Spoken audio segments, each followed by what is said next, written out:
સુરતમાં બે વિદ્યાર્થીનીઓના આપઘાત કેસમાં મોટો ઘટસ્ફોટ।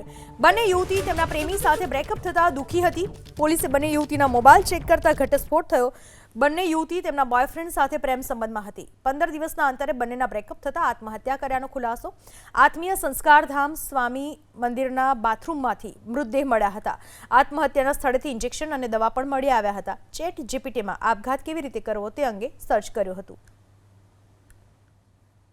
प्राथमिक तपास में जे कि ओरल एविडेंस એટલે કે મૌખિક પુરાવા પછી બીજા સાયન્ટિફિક એવિડન્સ ઇલેક્ટ્રોનિક એવિડન્સ અને અમુક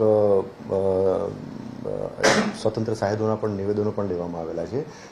એમાં તપાસ દરમિયાન એવું જણાઈ આવેલ છે કે બંને દીકરીઓ હતી એમને અલગ અલગ એક દીકરાઓ જોડે પ્રેમ સંબંધ હતો અને એમના એટલે એક દીકરીના લગભગ 3-4 મહિનાથી અને એક દીકરીના લગભગ 1-1.5 વર્ષથી પ્રેમ સંબંધ હતો અને એમાં બ્રેકઅપ થયેલું હતું એટલે કે પ્રેમમાં હતાશ બંને દીકરીઓ થઈ ગયેલી હતી અને એના કારણે જ આ બંને દીકરીઓએ સુસાઇડ કર્યું છે એવા પુરાવા હાલ પ્રાથમિક તપાસ દરમિયાન મળી આવેલા છે।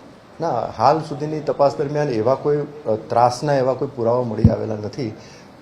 જેમના જોડે પ્રેમ સંબંધ હતો એમની પણ પૂછપરછ કરી અને પ્રાથમિક એમનું નિવેદન લેવામાં આવેલું છે અને એના સિવાય અમુક ઇલેક્ટ્રોનિક્સ એવિડન્સ પણ મળેલા છે। એટલે આ બધા એવિડન્સ આધારે જ પોલીસ હાલ પ્રાથમિક તારણો પર એવું પહોંચી છે।